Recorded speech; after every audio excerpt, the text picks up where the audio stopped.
سیرت النبی علی صاحب الصلاۃ والسلام کا ایک اہم باب ہے وفود کی آمد۔ مکہ فتح ہو جانے کے بعد اتنی کثیر تعداد میں وفد آئے، خاص کر سن ہجری 9 اور 10 میں، کہ اس سال کو بھی عام الوفود کہا جانے لگا۔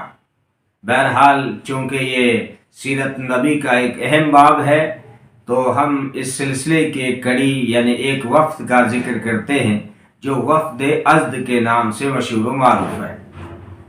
بعض نے لکھا ہے کہ وہ 7 افراد تھے، بعض نے کہا کہ 10 افراد تھے اور بعض نے 19 تک افراد کا ذکر کیا ہے۔ بہرحال وفد ازد جب نبی پاک صلی اللہ علیہ وسلم کی خدمت میں حاضر ہوا تو ان کی وضاقت اور ان کی تہذیب و تمدن اور ثقافت اور ان کی خوش کلامی نبی پاک صلی اللہ علیہ وسلم کو بہت پسند آئی۔ نبی نے فرمایا تم کون ہو؟ تو وہ کہنے لگے ہم مومن ہیں۔ تو نبی پاک صلی اللہ علیہ وسلم مسکرا دی اور فرمایا ہر بات کی ایک حقیقت ہوتی ہے، تمہارے ایمان کی کیا حقیقت ہے، تمہارے ایمان کی کیا دلیل ہے، تمہارے ایمان کی کیا نشانی ہے؟ تو وہ کہنے لگے اللہ کے رسول 15 عادتیں ہیں، 15 خصلتیں ہیں، 15 باتیں ہیں جو ایمان کی علامتیں ہیں ہمارے اندر۔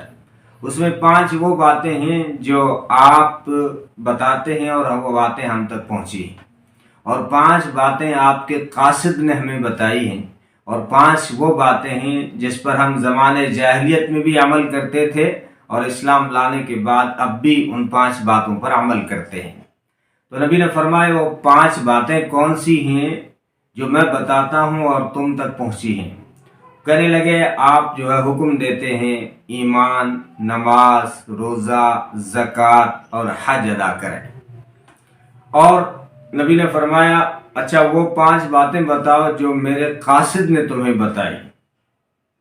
تو کہنے لگے آپ کے قاصد کے ذریعے سے ہمیں 5 باتیں معلوم ہوئی ہیں کہ ہم ایمان لائیں اللہ پر اور اس کے فرشتوں پر، اس کی کتابوں پر، اس کے نبیوں اور رسولوں پر اور آخرت کے دن پر۔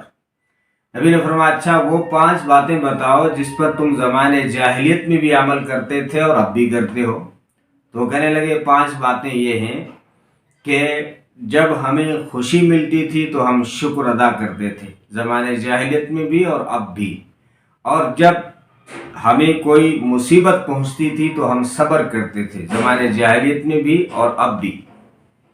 اور تیسری بات یہ ہے کہ اللہ ہمارے بارے میں جو فیصلہ کر دے اس پہ ہم راضی ہو جاتے ہیں، رضا بالقضاء، زمانے جاہلیت میں بھی اور اسلام لانے کے بعد بھی اللہ کا جو فیصلہ ہو جائے اس کو ہم جو ہے سر تسلیم خم کر لیتے ہیں، مان لیتے ہیں۔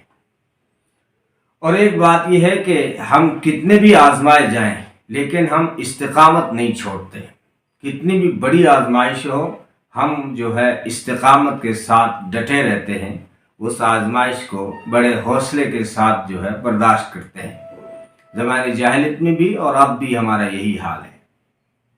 اور 5ویں بات یہ ہے کہ ہم کتنے بھی کسی سے جھگڑ لیں، دشمنی مول لیں، دشمنی سے جنگ کر لیں، لیکن کتنی بھی جنگیں کر لیں لیکن ہم کبھی دشمن کو گالی نہیں دیتے۔ اور دوسری بات یہ کہ دشمن کو اگر کوئی تکلیف پہنچے، کوئی مصیبت میں اگر وہ گرفتار ہو جائے تو ہمیں خوشی نہیں ہوتی، چاہے ہمارا کتنا بھی بڑا دشمن ہو، لیکن اگر کوئی مصیبت آ جائے تو پھر ہمیں دشمن کی مصیبت اچھی نہیں لگتی، ہمیں خوشی نہیں ہوتی۔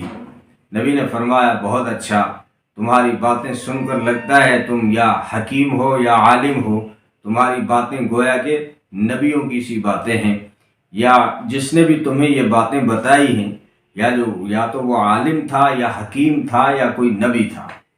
اور فرمایا 5 باتیں میری طرف سے اور لے لو تاکہ تمہارا ایمان تکمیل کو پہنچے۔ 15 باتیں تو جس پہ تم عمل کر رہے ہو بہت اچھی ہیں، لیکن 5 باتیں اور لے لو تاکہ تمہارا ایمان مکمل ہو جائے۔ اس میں نبی نے فرمایا اتنا جمع کرو جتنا کھا سکو۔ دوسری بات فرمائی کہ اتنے گھر بناؤ جتنا یہاں رہنا ہے۔